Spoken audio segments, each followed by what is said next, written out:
Welcome in physics class. Upon start कर रहे हैं राजस्थान बोर्ड की फिजिक्स में आपकी थर्ड यूनिट है, जिसमें चैप्टर नंबर 7 है विद्युत धारा का चुंबकीय प्रभाव।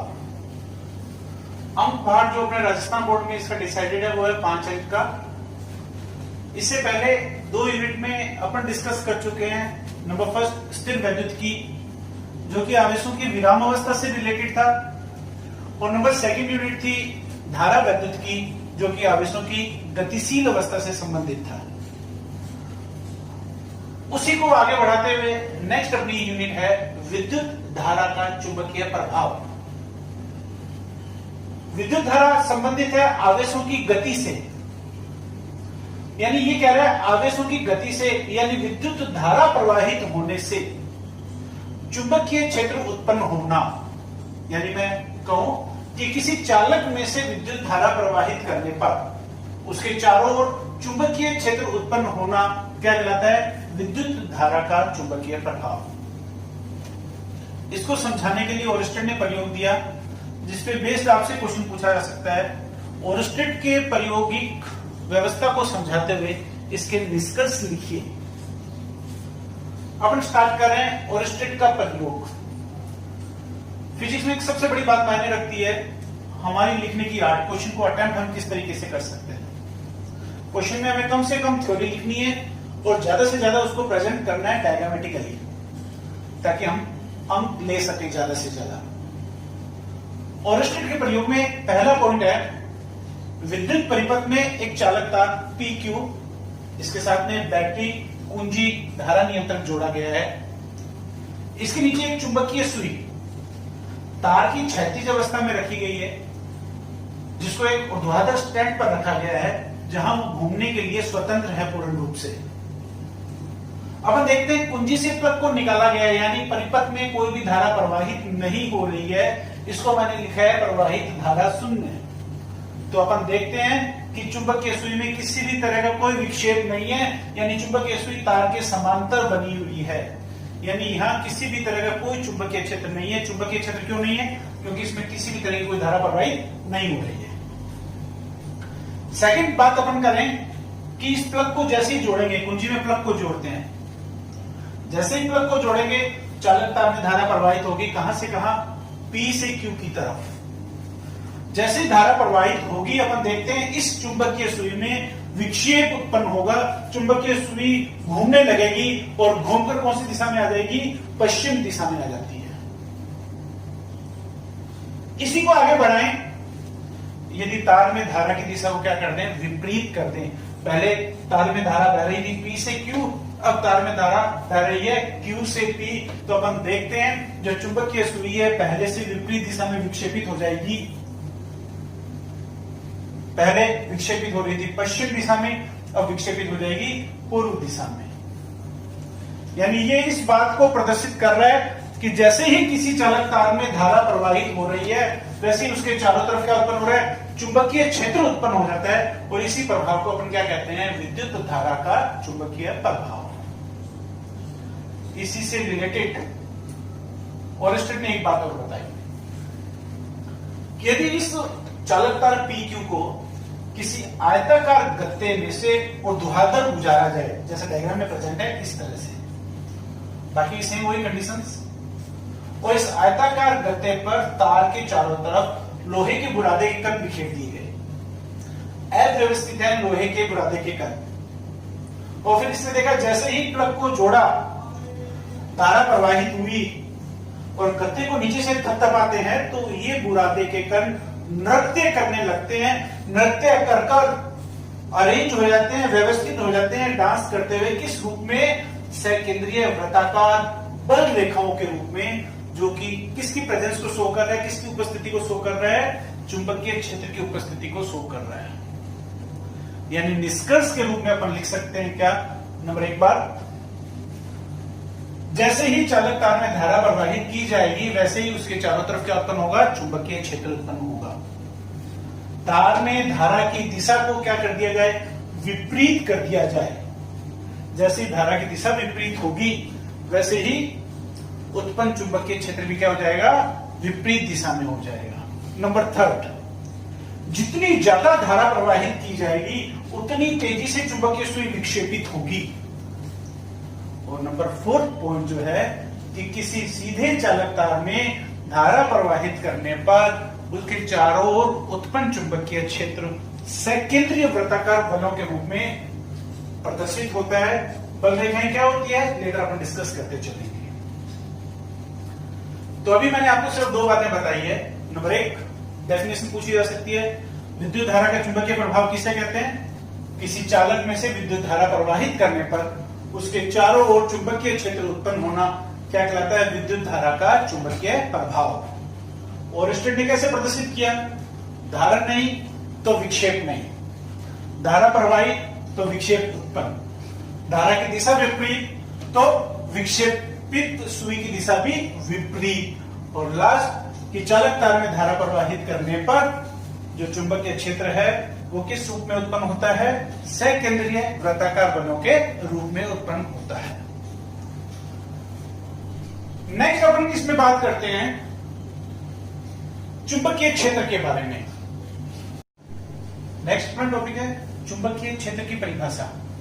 चुंबकीय क्षेत्र भी कह सकते हैं, चुंबकीय क्षेत्र की तीव्रता भी कह सकते हैं, चुंबकीय प्रेरण भी कह सकते हैं, चुंबकीय फ्लक्स घनत्व भी कह सकते हैं। इसको अपन लिखते हैं बी से डिनोट करेंगे। अपन बात करें जिस तरीके से रेस्ट में विराम अवस्था में जो आवेश स्थित है किसकी उपस्थिति में? विद्युत क्षेत्र की उपस्थिति में। तो विद्युत क्षेत्र को अपन परिभाषित करते थे विद्युत बल के पदों में। ठीक वैसे ही अपन बात करें कोई भी आवेशित कण जिस पर आवेश कितना है? Q0 Q0।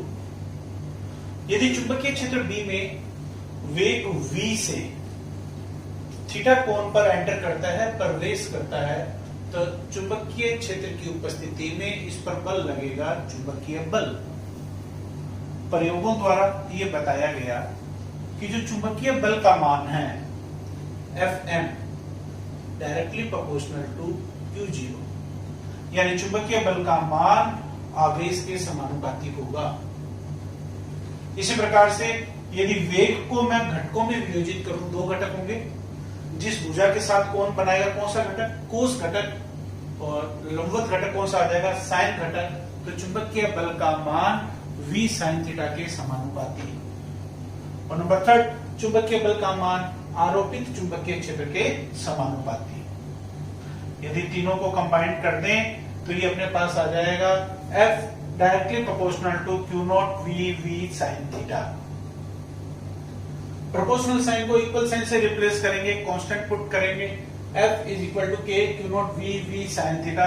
जहां सभी पद्धतियों में K का मान 1 होता है तो बल का मान आ जाएगा, चुंबकीय बल का मान आ जाएगा Q0 V sin थीटा। इन द स्पेशल केसेस, विशेष स्थिति यदि अपन लें कि थीटा की वैल्यू कितनी पुट करें? 90 डिग्री, साइन 90 की वैल्यू 1, साइन 90 का मान 1 का मतलब है चुंबकीय बल क्या होगा? अधिकतम होगा। कितना हो जाएगा? Q0 V sin थीटा की वैल्यू 1 पुट कर दी तो अधिकतम चुंबकीय बल आएगा Q0 V। इसी बल के सूत्र से अपन परिभाषित करेंगे चुंबकीय क्षेत्र की तीव्रता B को। इस सूत्र से B का मान कितना आएगा? F maximum upon Q0 V। यदि इस सूत्र में Q0 की वैल्यू +1 रखें, एकांक आवेश V की वैल्यू 1 मीटर पर सेकंड लें, then B is equal to F maximum, यानी चुंबकीय क्षेत्र का मान आ जाएगा अधिकतम चुंबकीय बल के पदों में। यानी परिभाषा अपन क्या लिखेंगे? क्या कि यदि एकांक आवेश चुंबकीय क्षेत्र के लंबवत 1 मीटर प्रति सेकंड की चाल से प्रवेश करे। रिपीट कर रहा हूं मैं कि एकांक आवेश चुंबकीय क्षेत्र के लंबवत 1 मीटर पर सेकंड की वेग से प्रवेश करे तो उस स्थिति में कार्यरत अधिकतम चुंबकीय बल का मान आरोपित चुंबकीय क्षेत्र के बराबर होगा। फिर रिपीट कर रहा हूं इस बात को कि एकांक आवेश चुंबकीय क्षेत्र के लंबवत 1 मीटर पर सेकंड की चाल से प्रवेश करे तो उस पर कार्यरत अधिकतम चुंबकीय बल चुंबकीय क्षेत्र B के बराबर होगा। ठीक है, बात अपन करते हैं एसआई मात्रक की। वेबर पर मीटर स्क्वायर, सिंबल इसका लिखा हुआ है। टेस्ला टी से डिनोट करेंगे। न्यूटन पर एम्पियर मीटर, कहां से आया unit? B is equal to F upon Q V, F की unit newton. Charge coulomb, V metre upon second, upon वाला सेकंड ऊपर जाएगा, कूलाम पर सेकंड को मैंने किसी को लिख दिया एम्पियर के, तो ये यूनिट आ जाएगा न्यूटन पर एम्पियर मीटर। सीजीएस यूनिट दी जाती है गाउस, G से डिनोट करेंगे। मैक्सवेल पर सेंटीमीटर स्क्वायर, इनमें रिलेशन याद रखना चाहें, एक tesla is equal to 1 weber पर metre square is equal to 10⁴ gauss. ठीक, अब अपन बात करते हैं इसकी वीमा की। चुंबकीय क्षेत्र की तीव्रता की वीमा डायरेक्ट याद रखिए, ज्यादा बेटर रहेगा, कैलकुलेट भी कर सकते हैं। F की वीमा m1 l1 t-2, चार्ज की वीमा a1 t1, वेलोसिटी वेग की वीमा l1 t-1। इसको सॉल्व करेंगे तो b की बात यहां पर आ जाती है m1 l0 a-1 t-3।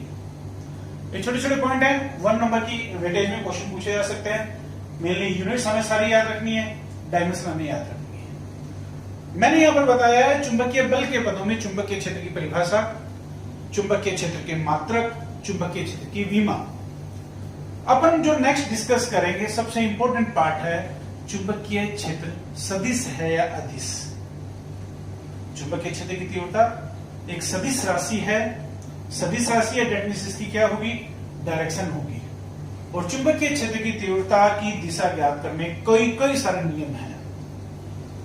अपने सिलेबस में जो नियम मेंशन किए गए हैं, मैं आपको एक बात बता दूं, इस पूरे चैप्टर में मैं कोशिश करूंगा कि आपको कहीं भी नियम से डायरेक्शन कैलकुलेट नहीं करनी पड़े। नियम के स्टेटमेंट याद रखने हैं। स्टेटमेंट इसलिए याद रखने हैं कि बोर्ड एग्जाम में डायरेक्ट बाय नेम स्टेटमेंट पूछ लिए जाते हैं, बट न्यूमेरिकल्स में या कहीं भी डेरिवेशन में जहां जरूरत पड़ेगी मैं आपको एक कोड बताऊंगा। चलें बिल्कुल नेक्स्ट डायरेक्शन की तरफ, चुंबकीय क्षेत्र की तीव्रता दिशा ज्ञात करने के नियम। नेक्स्ट हम स्टार्ट कर रहे हैं चुंबकीय क्षेत्र की दिशा ज्ञात करने के नियम। मैं आपको बता चुका हूं, हमें इनके स्टेटमेंट याद रखने हैं, इनको यूज कैसे लेना है, कहां लेना है, जैसे जैसे चैप्टर आगे चलेगा मैं आपको बताऊंगा। सबसे पहली बात आती है चुंबकीय क्षेत्र की तीव्रता कैसी राशि है? सदिश राशि है। सदिश राशि है, डेट मींस इसकी दिशा हमें कैलकुलेट करनी पड़ेगी। इसके लिए सबसे पहला नियम यूज लेते हैं स्नो का नियम। कुछ भी विशेष नहीं है, इसके जो वर्ड्स है इस पे जाना है हमें। स्नो स्टार्ट हो रहा है एस से, कि यदि किसी भी कंडक्टिंग वायर में, किसी भी चालक तार में प्रवाहित धारा किधर से किधर की तरफ हो? एस से एन की तरफ हो, from south pole to north pole, जैसा कि अपन पहले डिस्कस कर चुके हैं, from P to Q.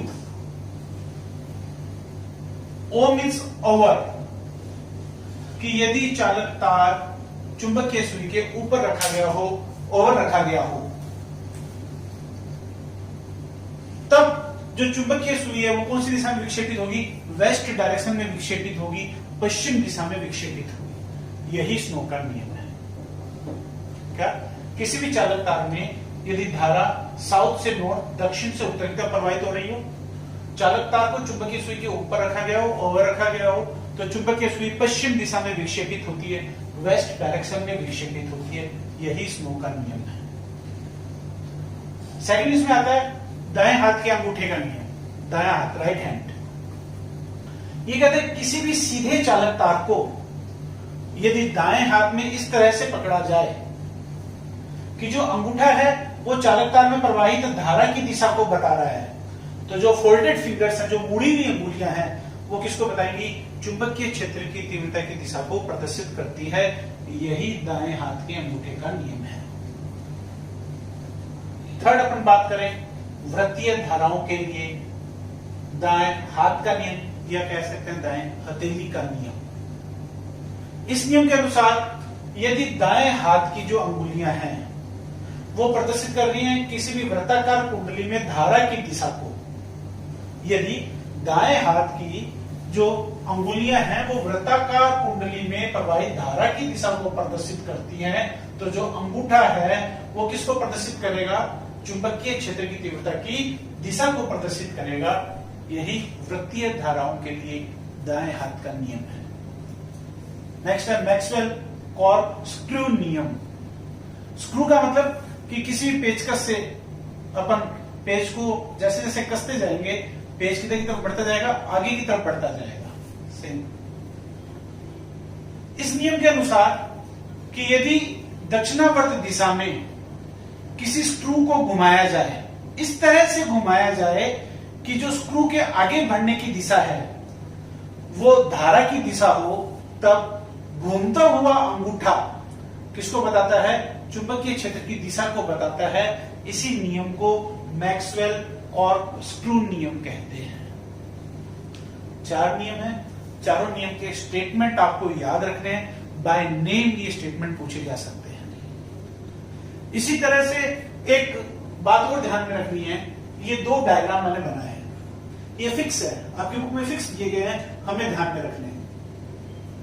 Dot लगाया सर्किल के अंदर, दैट मीन्स ये प्रदर्शित करता है चुंबकीय क्षेत्र की दिशा तल के लंबवत बाहर की तरफ या ऊपर की तरफ। और यदि क्रॉस बना है तो ये बताता है तल के लंबवत अंदर की तरफ यानी नीचे की तरफ। दोनों सिंबल्स आपको ध्यान में रखने हैं। Perpendicular to the plane in outward direction, perpendicular to the plane in downward direction. अब अपन इसमें स्टार्ट करेंगे। चुंबकीय क्षेत्र से संबंधित कुछ एक नियम है। चुंबकीय क्षेत्र का मान ज्ञात करने के कुछ एक नियम है, जिसमें सबसे पहला आपका आ जाता है बायो सावर्त का नियम। यानी आपके इस चैप्टर का एक पार्ट, एक छोटा सा पार्ट मैं यूं कह सकता हूं कि यहां अपना कंप्लीट हो रहा है और नेक्स्ट में अपन एंटर कर रहे हैं, that is bio Savart law, bio Savart का नियम। नेक्स्ट अपना टॉपिक है बायो सावर्त नियम। दोनों ही वैज्ञानिकों के नाम हैं, अलग अलग है, बायो अलग है, सावर्त अलग है। ये नियम बताता क्या है? किसी भी धारावाही चालक पर स्थित अल्पांश के कारण उसके निकट स्थित किसी भी बिंदु पर चुंबकीय क्षेत्र की तीव्रता का मान। इसके कुछ स्टेप हैं, इस पे बेस्ड किसी भी तरह का टॉपिक आए हमें सिर्फ और सिर्फ उन स्टेप्स को फॉलो करना है। इसकी कई सारी एप्लीकेशंस हैं। अपन सबसे पहले बात करते हैं बायो सावर्त नियम की। ये एक चालक, मैं कह रहा हूं धारावाही चालक, यानी इसमें धारा प्रवाहित हो रही है कितनी? I। तो ये हो गया धारावाही चालक। जैसे धारा प्रवाहित करेंगे इसके चारों तरफ क्या उत्पन्न होगा? चुंबकीय क्षेत्र। तब इस चुंबकीय क्षेत्र में स्थित किसी बिंदु P पर हमें मान ज्ञात करना है चुंबकीय क्षेत्र की तीव्रता का। किस नियम से ज्ञात करना है? बायो सावर्त नियम से ज्ञात करना है। ऑलवेज रिमेंबर, हमेशा ध्यान रखें, बायो सावर्त नियम अप्लाई करने के लिए उस धारावाही चालक पर अपन क्या करेंगे? एक छोटा सा अल्पांश लेंगे जिसकी लंबाई कितनी है? dl। फर्स्ट स्टेप बताया है कि धारावाही चालक पर क्या लेना है? एक अल्पांश लेना है जिसकी लंबाई कितनी है? dl। दूसरा स्टेप, इस अल्पांश को प्रेक्षण बिंदु P से ज्वाइन कर दें, मिला दें, जिसकी दूरी कितनी है? Small r। इस अल्पांश द्वारा इस स्थिति सदिश के साथ बनाया गया कोण है कितना? Theta. 3 step, dl, r and theta. तो बायो सावर्त नियम कहता है, क्या कहता है? इस नियम के अनुसार किसी धारावाही चालक पर स्थित धारावाही अल्पांश के कारण निकट स्थित बिंदु P पर चुंबकीय क्षेत्र की तीव्रता का मान प्रवाहित धारा के समानुपाती होता है। Will be directly proportional to I। समीकरण नंबर 1। दूसरी बात, इसी अल्पांश के कारण बिंदु P पर उत्पन्न चुंबकीय क्षेत्र का मान लंबाई अल्पांश की लंबाई के समानुपाती। नंबर 3, चुंबकीय क्षेत्र की तीव्रता का मान इस अल्पांश द्वारा स्थिति सदिश के साथ बनाए गए कोण की ज्या के समानुपाती। ज्या यानी साइन थीटा के समानुपाती। और नंबर 4, अल्पांश से प्रेक्षण बिंदु की दूरी के वर्ग के व्युत्क्रमानुपाती, means del B directly proportional to I, directly proportional to dl, directly proportional to sine theta, inversely proportional to r square. चारों इक्वेशन को यदि अपन कंबाइन कर दें तो अपने पास आ जाएगा डेल बी समानुपाती I dl sine theta upon are square. समानुपाती के चिन्ह को बराबर के चिन्ह से हटाते हैं तो यहां आ जाएगा k I dl sine theta upon are square, जहां के बराबर होता है म्यू नॉट अपॉन 4 पाई एक समानुपाती नियतांक के, जिसमें म्यू नॉट का मान होता है 4 पाई गुना 10⁻⁷ वेबर पर एम्पियर मीटर या हेनरी पर मीटर। इसको अपन कहते हैं निर्वात या वायु की चुंबकीय पारगम्यता। चुंबकीय पारगम्यता क्या है आगे अपन डिस्कस करेंगे। यानी ये फॉर्मूला आपके पास आ जाएगा del B is equal to mu 0 upon 4 pi I dl sine theta upon are square. यही बायो सावर्त नियम है। ये तो तीव्रता ही है किसके कारण? अल्पांश के कारण। यदि कह दिया जाए संपूर्ण चालक के कारण कर दिया जाए, संपूर्ण चालक के कारण तीव्रता ज्ञात की जाए, तो चालक को छोटे छोटे अल्पांशों में बांट लें और उसका क्या कर दें, योग कर दें, तो अपने पास परिणामी तीव्रता आ जाती है। यदि बात करें बायो सावर्त नियम के सदिश रूप की, वेक्टर फॉर्म की, सदिश रूप का मतलब है परिमाण के साथ साथ दिशा को प्रदर्शित करना। डेल बी वेक्टर फॉर्म में mu not upon 4 pi I dl cross are cap upon are square. कैसे समझेंगे? A cross B, A cross B is always equal to A B sine theta with direction n cap. यानी A cross B सदिश गुणनफल का मान बराबर होता है A B sine theta, N cap उसकी डायरेक्शन को बताता है। ठीक वैसे ही आईडीएल का मैग्नीट्यूड यानी परिमाण कितना आएगा? आईडीएल आएगा। आर कैप एकांक सदिश है, इकाई सदिश है, इसका परिमाण कितना आएगा? 1, यानी आईडीएल 1। और क्रॉस की जगह क्या आ जाएगा? साइन थीटा, यानी आईडीएल साइन थीटा को मैं क्या लिख सकता हूं? IDL cross are cap upon are square. ठीक ऐसे ही इसकी एक फॉर्म और है आर कैप, एकांक सदिश बराबर होता है सदिश बटा परिमाण। ये वैल्यू पुट करेंगे तो ये आ जाएगा आर अपॉन आर क्यूब। ये दोनों इसकी वेक्टर फॉर्म है, दोनों में से कोई स्टेप आप लिख सकते हैं। एक क्वेश्चन यहां पर पुट होता है कि जो लेंथ है, जो डीएल है, ये तो लंबाई है, फिर वेक्टर फॉर्म कैसे है, इस पर सदिश का चिन्ह कैसे है? अदिश होती है लंबाई तो, लेकिन ध्यान रखना मैंने डिफाइन भी कर दिया है कि डीएल सिंगल टर्म, ये कंबाइंड टर्म है आईडीएल। ये कंप्लीटली एक वेक्टर टर्म है जिसको अपन कहते हैं धारा अल्पांश। डायग्राम में जो डीएल दिया गया है इसमें धारा आई प्रवाहित हो रही है, तब ये बन जाएगा धारा अल्पांश।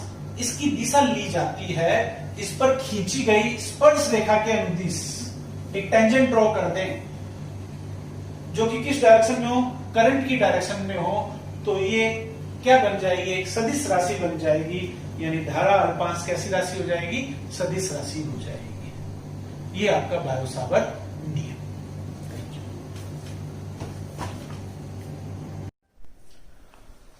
अपने चलते हुए इस टॉपिक की समस्याओं के समाधान के लिए आप मुझसे कांटेक्ट कर सकते हैं इवनिंग में 5 से 7 के बीच में। मेरा मोबाइल नंबर है 9829719304। आपकी समस्याओं के समाधान के लिए आपका स्वागत है। Thank you very much.